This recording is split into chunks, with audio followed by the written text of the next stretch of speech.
Bismillahirrahmanirrahim. Alhamdulillah. Alhamdulillah Rabbil Alamin. Hamdan syakirin. Hamdan na'imin. Hamdan yuwaf. Yukafi mazidah. Asyhadu an la ilaha illallah. Asyhadu anna Muhammadan abduhu wa rasuluhu. Qala ta'ala ya ayyuhalladzina amanu taqullaha haqqa tuqatih wa la tamutunna illa wa antum muslimun. Allahumma alimna ma yanfa'una wa anfa'na bima 'allamtana wa zidna ilman ya rabbal alamin. Rabbi shrah li sadri wa yassir li amri wa hal 'uqdatam min lisani yafqahu qawli amma ba'du. Alhamdulillah, segala puji bagi Allah yang mempertemukan kita untuk sekian kalinya untuk sama-sama belajar tentang ulumul Quran, ilmu-ilmu yang berkaitan dengan Al-Quran. Pada pertemuan yang minggu lalu kita telah pelajari tentang pengertian ulumul Quran dan juga sejarah ulumul Quran dari mulai masa Rasulullah Shallallahu Alaihi Wasallam mulai timbul benih-benih tentang ulumul Quran ini, kemudian dilanjutkan dengan masa Khalifah yang empat, Abu Bakar, Umar, Utsman dan Ali, kemudian juga masa Tabi'in dan para ulama, dan diteruskan sampai saat ini. Untuk yang materi sekarang ini kita akan masuk dan mengetahui bersama tentang Al-Quran. Ada 4 poin yang akan kita singgung bersama-sama berkenaan dengan materi ini. Itu pengertian atau definisi Al-Quran. Ya, kita akan ambil definisi yang singkat ya. Kemudian nama dan sifat dari Al-Quran. Kemudian perbedaan Al-Quran dengan hadis Nabawi dan juga hadis Qudsi. Kemudian yang terakhir tentang karakteristik Al-Quran. Eh, Al-Quran secara bahasa itu berasal dari lafaz qaraah, yang mempunyai arti mengumpulkan atau menghimpun.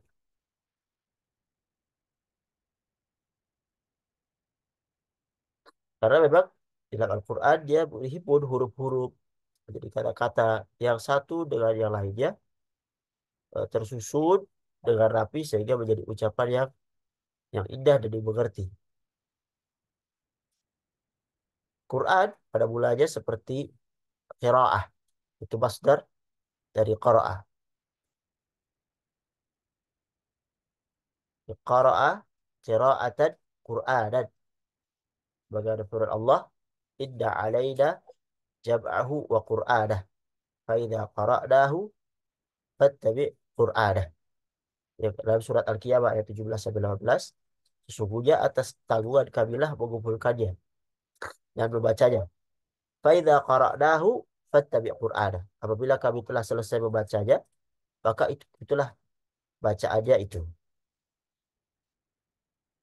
Sebenarnya ada yang lebih jelas, yaitu file, saya ada file tapi berbahasa Arab, tapi ini lebih lebih jelas mungkin bagi yang teman-teman yang sudah belajar bahasa Arab. Saya buka sebentar.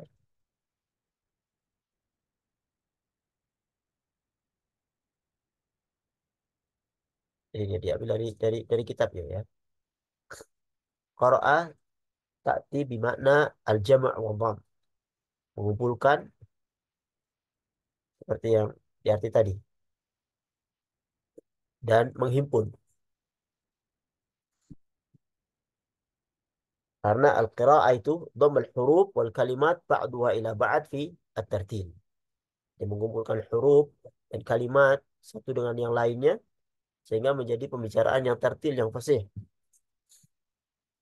Ya, pada awal Al-Quran itu al-asal itu kal qira'ah, itu masdar.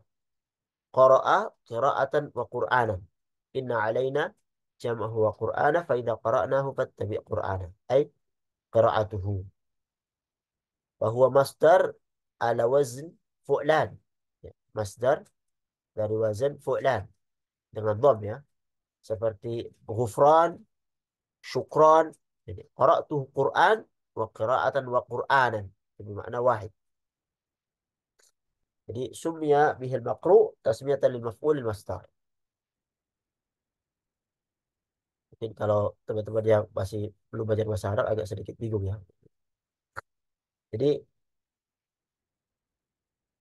dia eh, sini makru ya apa yang dibaca diberi nama Quran bacaan. Jadi penamaan dengan penamaan maf'ul dengan masdar. Kemudian pengertian Quran secara istilah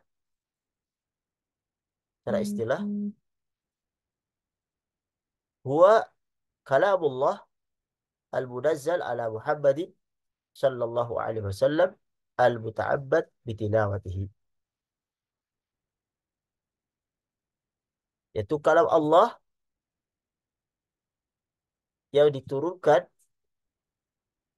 ala Muhammad kepada Muhammad sallallahu alaihi wasallam al-muta'abbad bitilawatihi.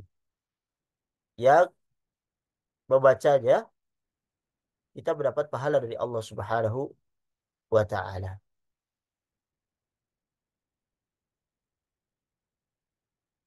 Ketika kita menyebutkan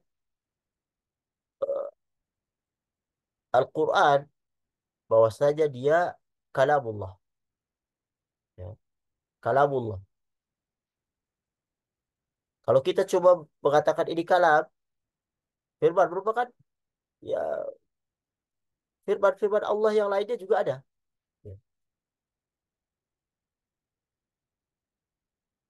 firman Allah kepada manusia, kepada jin, kepada malaikat. Tapi ketika kita ngomong kalamullah, ya, idhafah ila Allah itu mengeluarkan kalam yang lain-lainnya. Kalam kepada ins, kepada jin dan kalamnya malaikat. Jadi ini khusus kalamullah, kalamnya Allah, firman Allah Subhanahu wa taala, bukan perkataan manusia, bukan perkataan jin dan bukan perkataan malaikat. Ketika di dalam definisi ini kalamullah al-munazzal yang diturunkan, maka uh, yukhrij kalamullah firman Allah yang Allah Subhanahu wa taala mengkhususkan untuk dirinya. Sebagaimana dalam firman Allah, "Qul law kana al-bahru midadan li kalimati rabbi lanafida al-bahru qabla an tanfadha kalimatu rabbi walau ji'na bimithlihi madada." Katakanlah, kalau seandainya bahar, kalau seandainya lautan itu,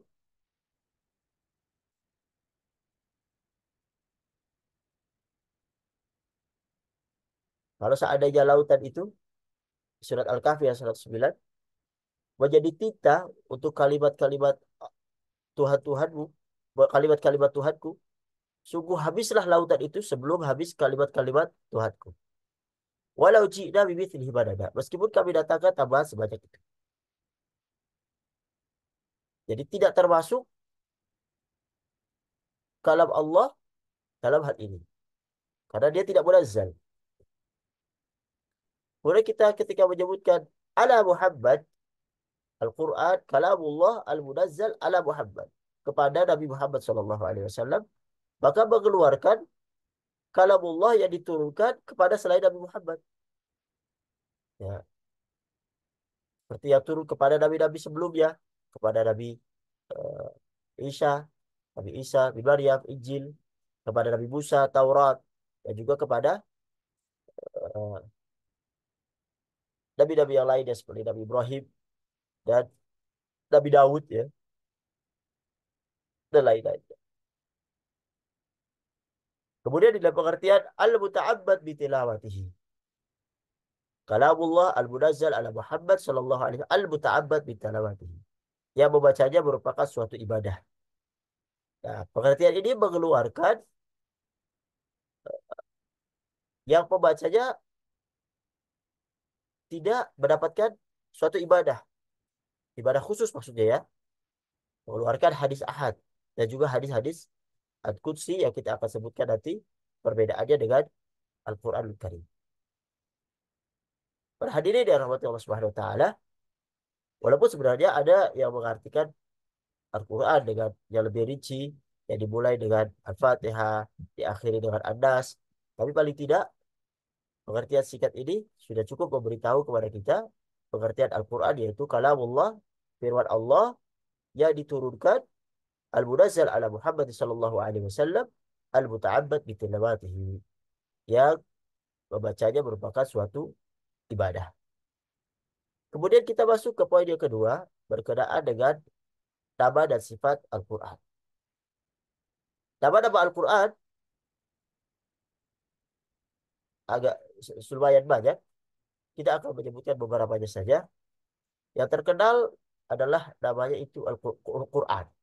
Seperti di Quran surat Al-Isra ayat 9. Inna hadzal Quran yahdi lillatihi aqwam.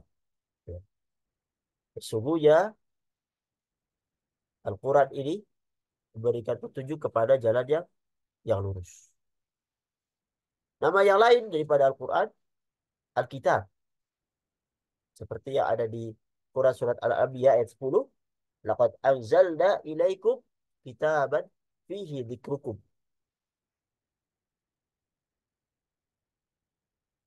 Sungguh kami telah turunkan kepada kamu sebuah kitab yang di dalamnya terdapat sebab-sebab kemuliaan bagimu.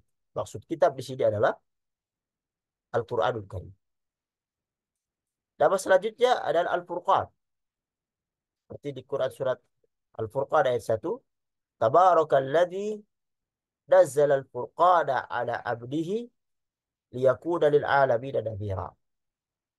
Maha suci Allah yang telah menurunkan Al-Furqan, ya, kepada hambanya agar dia menjadi peringatan kepada seluruh alam.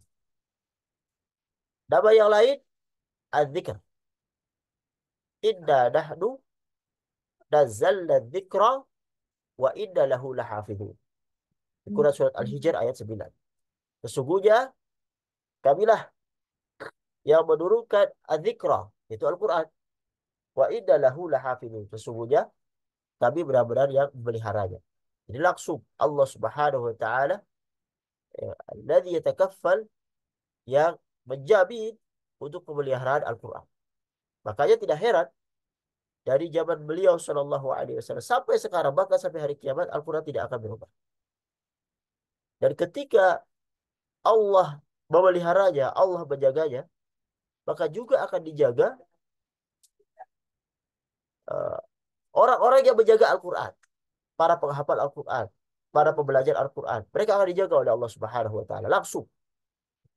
Jika Allah menjaga Al-Quran, Allah juga menjaga orang yang menjaga Al-Quran. Dan mudah-mudahan kita masuk di dalamnya dengan perantara ini. Kemudian tambah yang lain, At-Tanzil. Surat Syu'ara ayat 192. Wa innahu latanzilu rabbil alamin. Dan sesungguhnya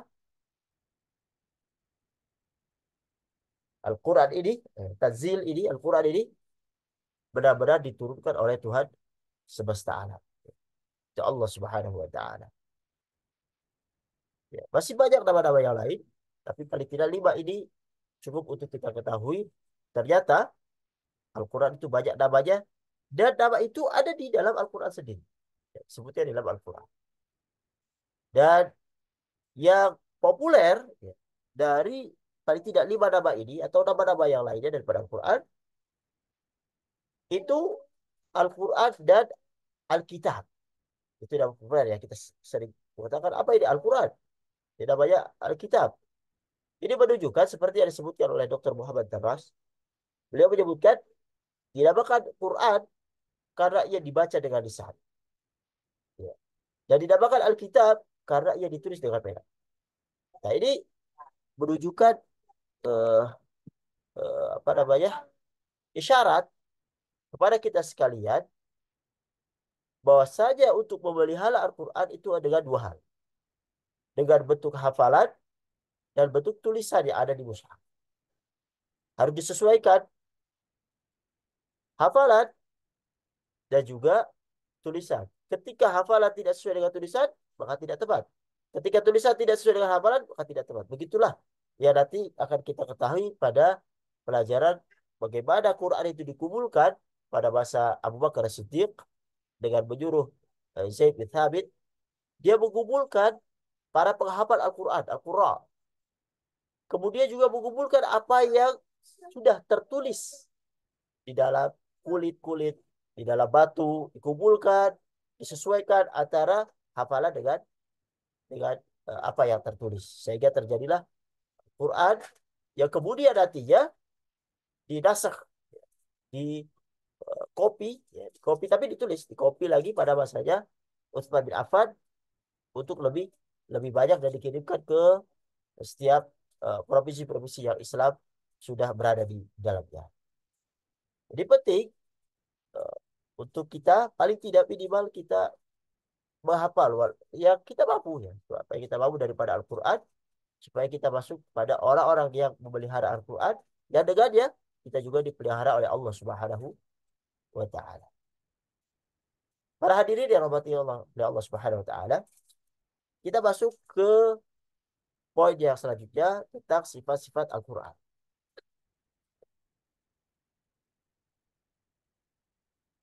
Banyaknya sifat yang menyifati Al-Quran ini menunjukkan akan kemuliaan Al-Quran ini. Ya. Al-Quran disifati di dalam Al-Quran dengan nur. Di Quran Surah An-Nisa ayat 174, wa anzalna ilaikum nuran mubina. Sesungguhnya, wahai manusia, telah datang kepadamu bukti kebenaran dari Tuhanmu. Ya ayuhan nas, qad ja'akum burhanun min rabbikum wa anzalna ilaikum nuran mubina. Wahai manusia, telah datang kepadamu bukti kebenaran dari Tuhanmu dan telah kami turun kepadamu cahaya yang terang benderang. Sifat-sifat Al-Quran yang lain, dia sebagai huda, petunjuk, syifa, obat. Maka tidak heran, Al-Quran itu hebat, obat buat bagi penyakit hati. Bahkan obat bagi penyakit yang lahir. Seperti nanti di hadis yang menyebutkan tentang fadilah surat Al-Fatihah yang dibaca kepada penyakit, kemudian penyakit sembuh. Untuk ruqyah. Ya. Sebagai rahmat dan mau'izah, sebagai nasihat. Di Quran surat Yunus 57 ini dikumpulkan. Ya ayuhan nas, wahai manusia, qad ja'atkum maw'idhatun min rabbikum wa shifaa'un lima fis sudur wa hudaw wa rahmatun lil mu'minin. Wahai manusia, telah datang kepada kalian, telah datang kepada kalian uh, pelajaran, mau'izah min rabbikum dari Tuhan kalian. Wa shifa' dan juga penyembuh, wa shifa'un lima fis sudur dan penyembuh dari penyakit-penyakit yang ada di dalam sudur, dalam dada-dada kita. Wa hudaw wa rahmatul lil mu'minin dan juga petunjuk serta rahmat bagi orang-orang yang beriman. Quran juga disifati dengan mubin, ya, yang menerangkan. Qad ja'akum minallahi nurun wa kitabun mubin. Sungguhnya telah datang kepadamu cahaya dari Allah dan kitab yang menerangkan. Quran surat Al-Maidah ayat 15. Dan sifat-sifat yang lain banyak disebutkan di Al-Quran sebagai mubarak, bushra, aziz, ya, sebagai majid. Seperti kita buka di sini filenya. Ya, dengan mubin, minallahi, qad ja'akum minallahi nurun wa kitabun mubin. Sifati dengan mubin, dengan mubarak. Wa hadha kitabun anzalnahu mubarakun musaddiqul ladzi baina yadayhi. Quran surat Al-An'am ayat 92. Sifati dengan busyra, musaddiqan lima baina yadayhi wa hudaw wa busyra. Sebagai pemberi gembira, busyra lil mu'minin. Karena dalam Al-Quran dijelaskan tentang akibat daripada orang yang mentaati Allah dan Rasulnya bahwasanya mereka akan diberi dengan kenikmatan surga, dimasukkan ke surganya Allah Subhanahu wa taala yang penuh dengan berbagai macam kenikmatan, memberi kabar gembira tentang kemenangan bahwasanya wal aqibatu lil muttaqin. Kemenangan itu, kemenangan yang baik adalah untuk orang-orang yang bertakwa. Bagi aziz juga. Innal ladzina kafaru min dzikri lamma ja'ahum wa innahu lakitabun aziz. Majid di Quran surat Al-Buruj 21, bal huwa Qur'anun Majid. Bashir wa nadhir.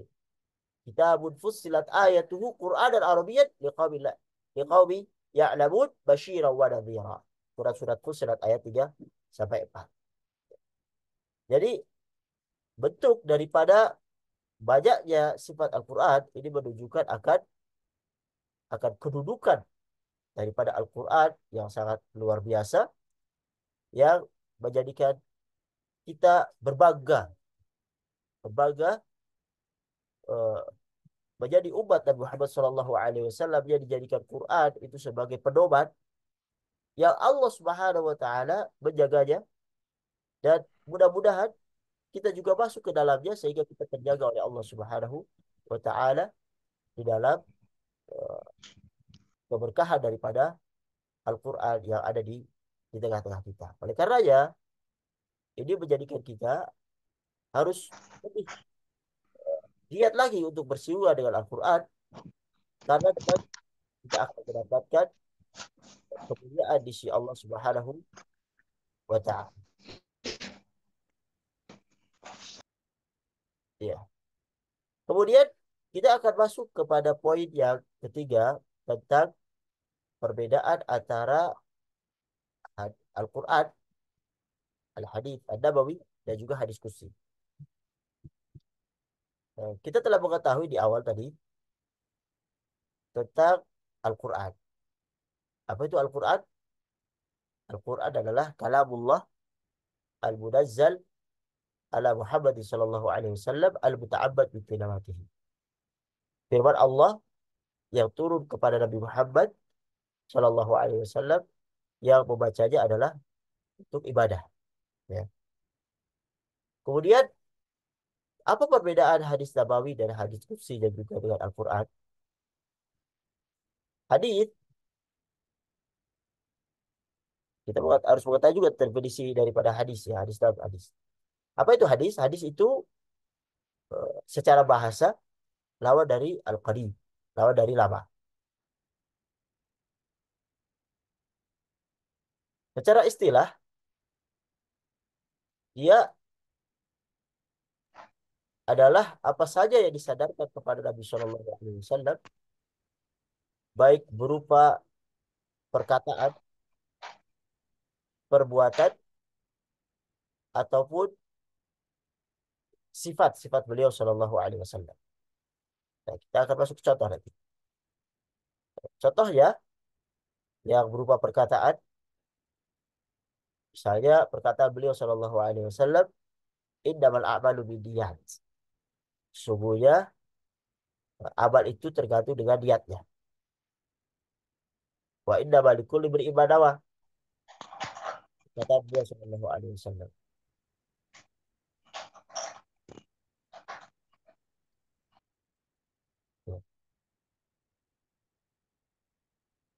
Kemudian yang berupa perbuatan. Contohnya ketika Nabi Shallallahu Alaihi Wasallam mengajarkan para sahabatnya untuk sholat. Beliau sholat di atas mimbar, kemudian turun, disujud, dan begitu sampai akhir sholat mengatakan, Sallu kama ra'aitumuni usolli. Sholatlah kalian seperti kalian melihat aku sholat. Ya. Digabungin antara perkataan dan perbuatan. Perbuatan beliau eh, melakukan sholat, kemudian sholatlah kalian seperti apa yang kalian lihat aku sholat. Ataupun ketika haji. Ya. Ketika haji, beliau melakukan haji. Di akhir beliau menyebutkan, Khudu anni manasikakum. Ambillah dariku manasik kalian, haji kalian. Yang ketiga, yang berupa persetujuan, takrir. Ya. Takrir ada dua. takrir yang berupa perbuatan yang dilakukan eh, sedangkan beliau berada di tengah-tengah mereka, kemudian beliau tidak mengingkarinya. Ataupun dilakukan, beliau tidak berada di samping para sahabat, kemudian disampaikan kepada beliau, kemudian beliau menyetujuinya. Ya. Seperti misalnya beliau Shallallahu Alaihi Wasallam bahkan bersama sahabat, dan di situ ada bob, dihidangkan bob, biawak ya, seperti apa namanya, ya seperti biawak gitu lah ya, tapi kadal-kadal gurun ya. Kemudian eh, beliau tidak memakannya, tetapi juga tidak melarang para sahabat yang memakannya. Padahal itu dihidangkan di meja beliau. Nah, ini menunjukkan bahwasanya perbuatan itu boleh, makanan itu halal, karena tidak diingkari oleh beliau Shallallahu Alaihi Wasallam. Kemudian contoh yang kedua, bahwasanya Rasulullah mengutus Sariyah. Sariyah itu eh, tentara untuk berperang, tapi beliau tidak ikut perang. Kalau Rasulullah ikut perang namanya ghazwah. Kalau tidak ikut perang namanya tidak ikut bersama pasukan, namanya Sariyah. Kemudian pimpinan daripada pasukan itu ketika sholat setelah Al-Fatihah kemudian membaca ayat surat, kemudian ditutup dengan qul huwallahu ahad. Falamma jauh ketika mereka pulang, disampaikan kepada Rasulullah sallallahu alaihi wasallam. Maka Rasulullah mengatakan, "Saluhu li aisya'in yasta'udzan." Tanyakan kepada dia, kenapa dia lakukan itu? Ketika ditanya, dia menjawab, "Li'annaha sifatur rahman wa ada ahab wa ada uhibbu an aqra'a biha." Dan aku suka untuk membacanya. Maka Nabi mengatakan, "Akhbiruhu anna Allah yuhibbu." Sampaikan kepada dia bahwasanya Allah itu mencintainya. Hadis riwayat Bukhari dan Muslim. Dan ini menunjukkan bahwasanya boleh seorang sholat, baca Al-Fatihah, kemudian baca surat, kemudian itu dengan Qul huwallahu ahad. Ya. Jadi berupa takrir Rasulullah Shallallahu Alaihi Wasallam. Kemudian yang keempat berupa sifat. Ya. Sebutkan bahwasanya Rasulullah Shallallahu Alaihi Wasallam itu daimu bisyar, sahlul khuluq. Bahwasanya Rasulullah itu eh, mukanya cerah, peraganya halus dan lembut, tidak keras, tidak kasar, tidak suka berteriak, tidak suka berbicara kotor, dan tidak suka mencela. Ini hadis ada Nabawi, ya, yang berupa sifat Rasulullah Shallallahu Alaihi Wasallam, ataupun sifat yang berupa sifat eh, ini sifat khalqiyah, sifat khuluqiyah, seperti ketika Aisyah ditanya tentang sifat Rasulullah Shallallahu Alaihi Wasallam, akhlak Rasulullah Shallallahu Alaihi Wasallam, Aisyah menjawab, karena khuluquhu Al-Quran. Akhlak Rasulullah adalah Al-Quran. Dijalankan apa yang ada di Al-Quran. Kemudian kita akan masuk tentang pengertian Al-Hadits Al-Qudsi. Ya. Hadis Al-Qudsi, kita masuk ke pengertian Al-Quds. Quds. Ya. Qudsi itu nisbah kepada kata Quds. Ya. Ini mengesankan eh, rasa penghormatan. Ini menunjukkan kebersihan dan kesucian kalau secara bahasa. Jadi takdis, takdis bermakna tadhir. Taqaddasa tatahhara. Takdis suci, bersih. Seperti misalnya di Quran surat Al-Baqarah ayat 30, ketika Allah menciptakan Nabi Adam, maka malaikat mengatakan seolah-olah kayak membantah gitu. Wa nahnu nusabbihu bihamdika wa nuqaddisu lak. Ai nutahhiru anfusana lak.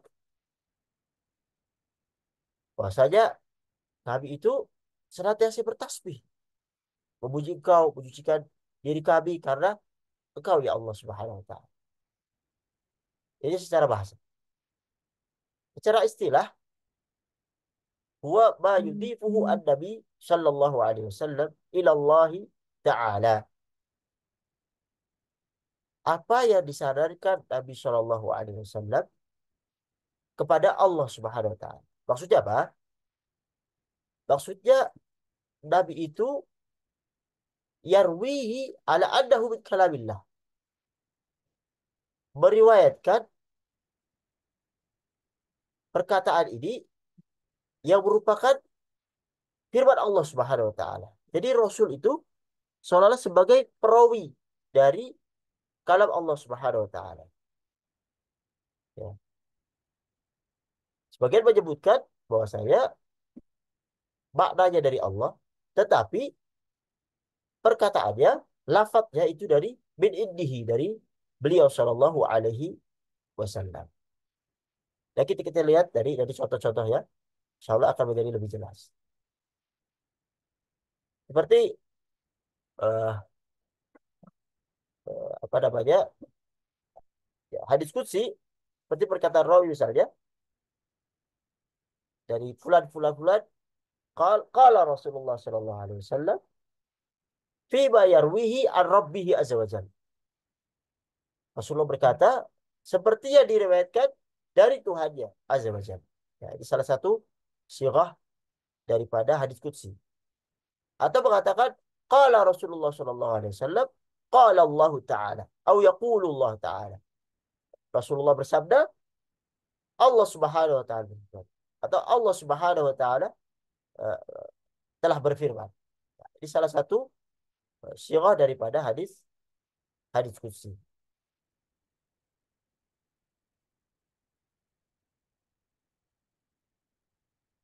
Ya. Jadi kita ketika menemukan misalnya sirah seperti ini, kita mengetahui bahwasanya ini hadis hadis qudsi dari Rasulullah, dari Allah. Dari Rasulullah berkata seperti yang diriwayatkan oleh Allah Subhanahu wa taala. Ya. Misalnya, ya, kita masuk ke contoh biar lebih jelas. Sebuah hadis yang diriwayatkan oleh Abu Hurairah radhiyallahu anhu dari Rasulullah sallallahu alaihi wasallam fi ma yarwihi an rabbih azza wa jalla. Fi ma yarwihi an rabbih azza wa jalla. Sesuai yang diriwayatkan dari Tuhan ya Allah azza wa jalla. Bahwasanya yadullah al-a la yaghiduhu nafaqah sahhaul lail wa dahar. Akhrajal Bukhari. Bahwasanya tangan Allah itu penuh, tidak dikurangi oleh nafkah, baik waktu siang dan malam hari. Kemudian contoh yang lain, yang kedua, riwayat Abu Hurairah, ada Abi Hurairah radhiyallahu anhu, ada Rasulullah sallallahu alaihi wasallam, Rasulullah sallallahu alaihi berkata, yaqulullah ta'ala. Allah Subhanahu wa taala berfirman, "Ana inda dhanni 'abdi bi wa ana ma'ahu idza dzakarani." Fa in dzakarani fi nafsihi dzakartu fi nafsi wa in dzakarani fi mala'in dzakartu fi mala'in khairu minhu. Hadis riwayat Bukhari dan Muslim. Sungguhnya Rasulullah mengatakan Allah Subhanahu wa taala berfirman. Atau Allah Subhanahu wa taala berfirman. Ya, bahwasanya aku itu menurut sanggaan sangkaan hambaku terhadap aku bersamanya bila ia menyebut. Bila menyebutku di dalam dirinya, maka aku menyebutnya di dalam diriku. Bila dia menyebutku di kalangan orang banyak, maka aku pun menyebutnya di dalam kalangan orang banyak yang lebih baik daripada itu. Baik daripada itu. Jadi Bapak Ibu sekalian ketika menemukan sirah atau apa namanya apa namanya hadis yang seperti ini, yaqulullah ta'ala qala Rasulullah qala qala Allah Ta'ala, qala Rasulullah, fima yarwi an rabbih, ini namanya hadis hadis kursi. Kemudian apa perbedaannya? Setelah kita mengetahui apa itu hadis, ya, apa itu hadis kursi, maka kita akan masuk kepada poin tentang al-farq baina uh, hadis kursi, ada baina Quran dan hadis kursi. Perbedaan antara Quran dan hadis kursi. Ya. Karena kalau perbedaan dengan hadis Nabawi itu jelas ya. Tidak dari Rasulullah SAW. Sedangkan hadis kursi seolah-olah hampir sama. Ya, sama. Yang pertama, perbedaan yang pertama, yang mencolok, ya, bahwasanya eh, Al-Quranul Karim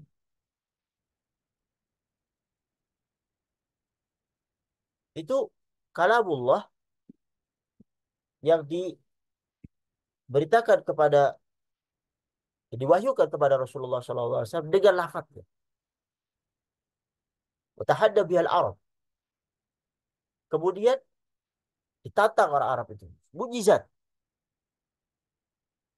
Untuk mendatangkan orang Arab baik seperti Al-Quran atau 10 surat seperti atau suatu surat. Tapi ternyata mereka tidak mampu.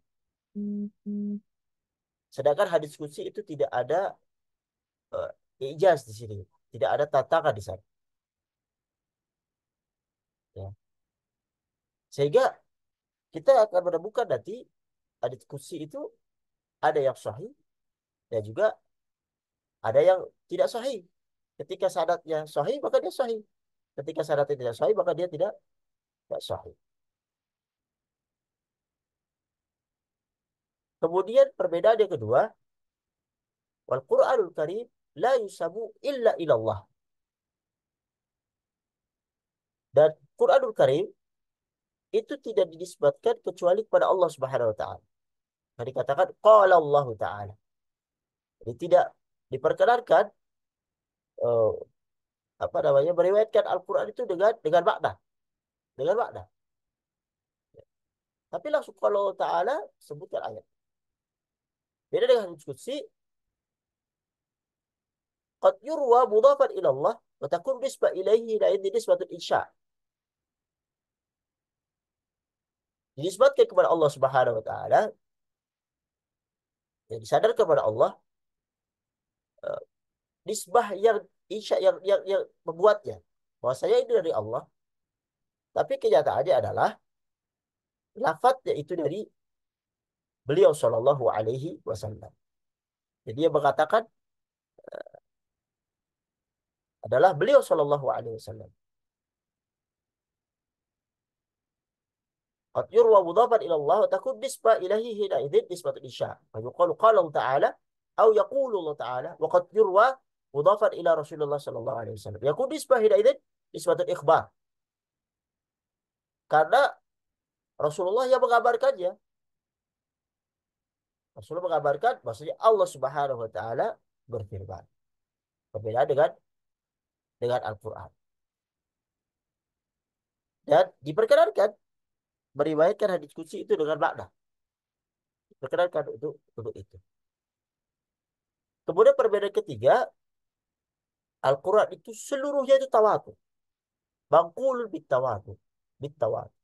Jadi tawatur itu diriwayatkan dari banyak orang, kemudian di atasnya banyak orang, banyak orang, banyak orang, banyak orang, sehingga tidak memungkinkan eh, seorang itu beritifak untuk berkumpul untuk berbohong terhadap Al-Quran. Nggak mungkin. Karena diriwayatkan oleh banyak sekali. Jadi setiap tabakatnya. Ya. Perawi di setiap tingkatan itu banyak sekali yang meriwayatkan Al-Quran. Tawatur. Jadi tidak mungkin ada kesalahan. Dan ini hukumnya qat'i thubut. Hukumnya jelas. Hukumnya pasti dan mutlak. Sedangkan hadis qudsi itu kebanyakan adalah khabar ahad. Akhbar ahad. Dari khabar ahad, akhbar ahad ini dzanniyatus subut. Hukumnya adalah Kepastiannya itu masih dhanni, eh, masih dugaan. Jadi kita kadang menemukan ada hadits qudsi yang sahih, ada hadits qudsi yang hasan, dan ada hadits qudsi yang dhaif. Pokoknya yakunu dhaifan. Jadi bisa nanti dihukumi seperti hadits Adam. Kemudian perbedaan yang keempat, bahwasanya Al-Quran itu min idillah lafdan wa ma'na. Al-Quran itu lafaz dan maknanya dari Allah Subhanahu wa taala. Jadi dia adalah wahyu dengan lafaz dan maknanya. Sedangkan hadis qudsi maknanya dari Allah wa lafduhu min indi Rasulillah sallallahu alaihi wasallam. Sedangkan lafaznya dari Rasulullah sallallahu alaihi wasallam. Ini ala sahih ya. Pendapat yang benar. Jadi wahyu bil makna duna lafaz. Wahyu dengan makna tidak dengan lafaz. Sehingga apa? Najuzu riwayatu bil makna. Ini jumhur muhaditsin. Jumhur muhaditsin mengatakan boleh meriwayatkan hadis qudsi itu dengan makna. Kemudian yang kelima, bahwasanya Al-Quran itu muta'abbadun bitilawatihi.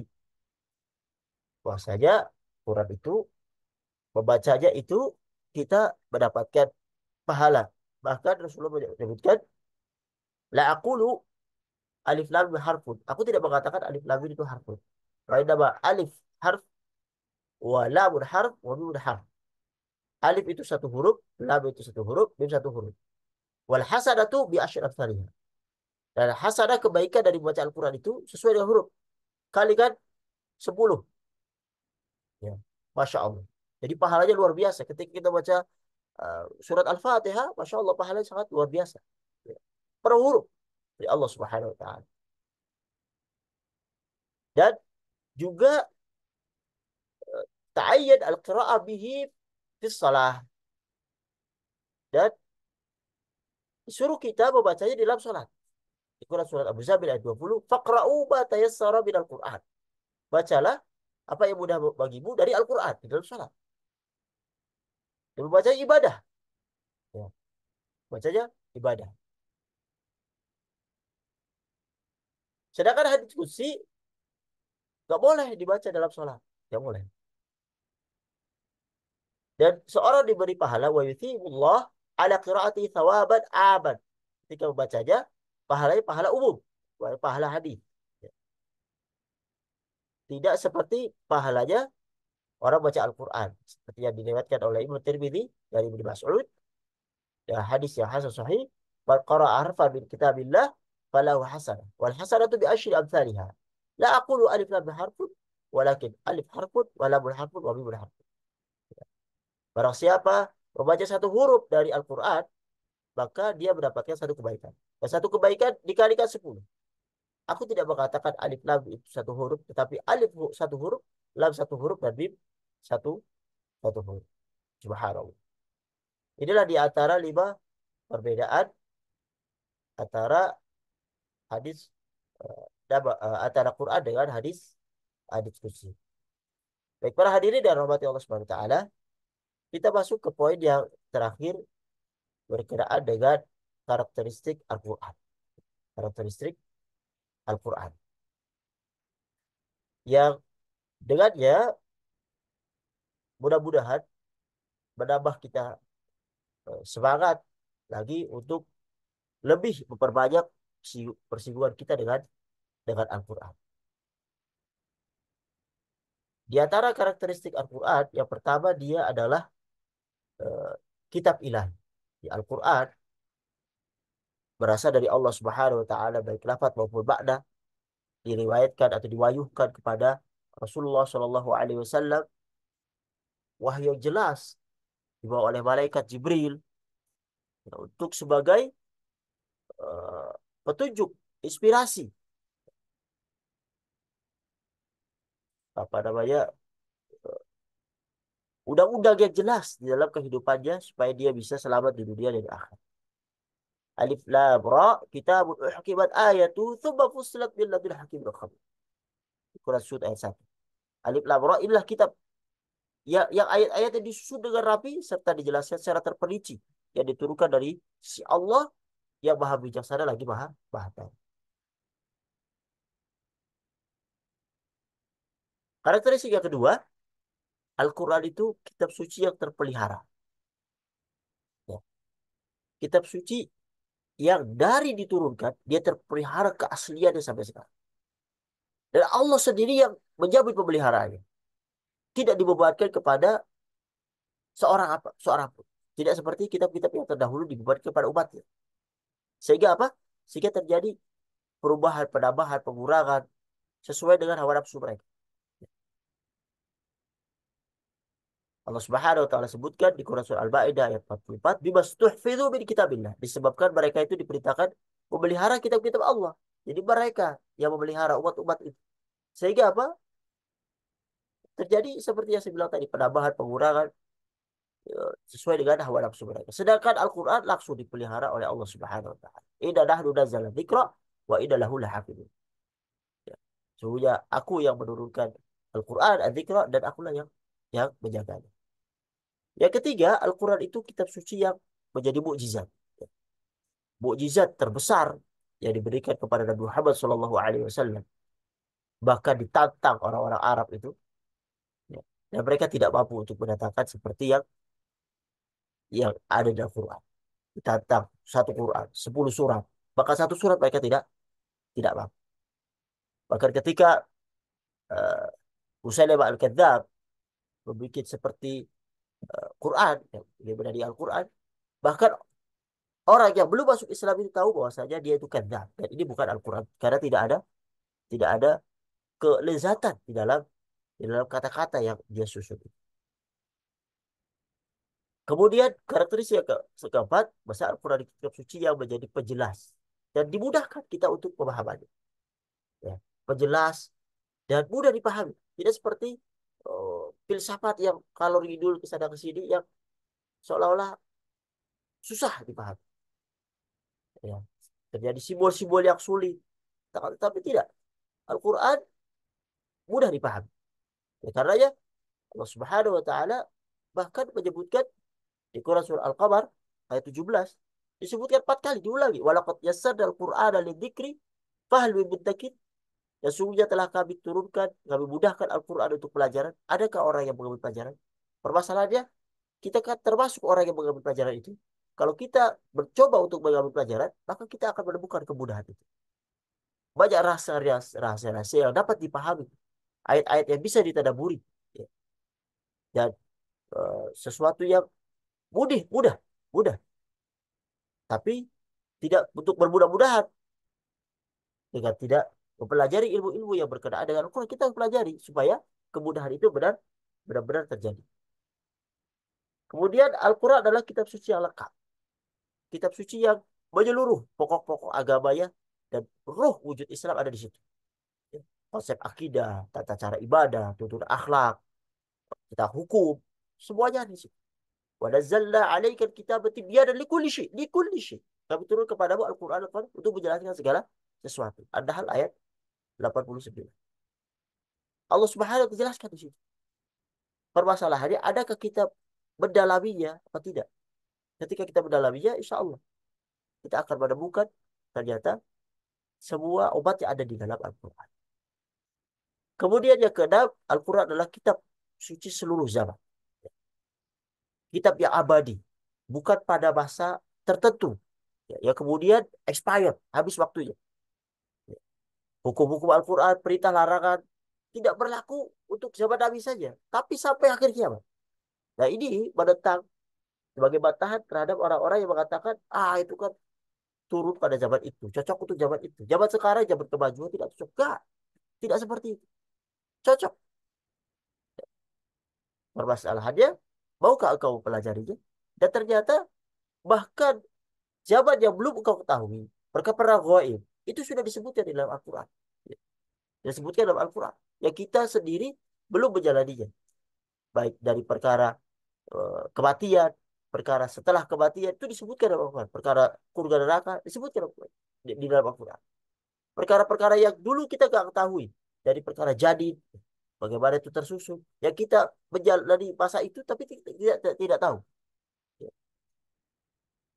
Kemudian, Al-Quran adalah kitab suci bagi seluruh umat manusia. Bukan ditujukan untuk suatu bangsa. Bangsa Arab saja itu untuk bahasa Arab. Untuk bangsa Arab tidak. Ya. Untuk seluruh manusia. Tidak melihat warna kulit. Tidak melihat pos tubuh.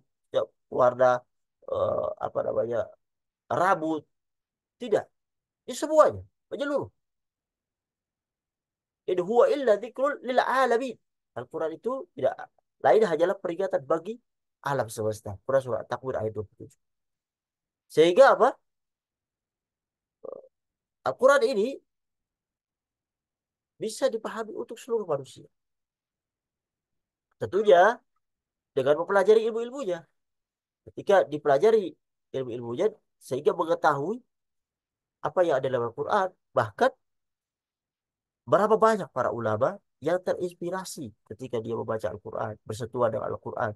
Sehingga dia menemukan ilmu-ilmu baru yang pada hakikat sudah ada dalam Al-Quran. Ya mungkin dia sudah berputar sana sini ternyata ada di satu ayat potongan ayat di dalam. Subhanallah. Oleh karena itu musuh-musuh Islam tahu persis tentang kedudukan Al-Quran. Tahu persis mereka. Sehingga apa? Mereka menjauhkan umat dari kitabnya, dari Al-Quran. Dengan menjauhkan mereka pertama dari bahasanya, dari bahasa Arab. Karena bahaya ketika kita belajar Quran, otomatis dia akan bersinggungan dengan bahasa Arab. Dia akan belajar itu untuk mengetahuinya. Sehingga apa? Bahasa-bahasa lain dikedepankan, dikejauhkan bahasa bahasa Arab. Sehingga apa? Seolah-olah bahasa Arab itu bahasa kuno dan segala macamnya. Ya. Sehingga dia tidak bisa mengetahui Al-Quran. Maka kalau kita kembali ke zaman-zaman orang tua kita, nenek kita, ya, dulu mereka menulis eh, dengan huruf Arab, Arpegon, ya, Arpegon. Sekarang berganti dengan Latin. Nah ini bentuk penjauhan. Ya. Sebagian mereka dan kita mengetahui di negara kita ya berapa mustalahat ya yang berasal dari bahasa Arab, musyawarah, ya.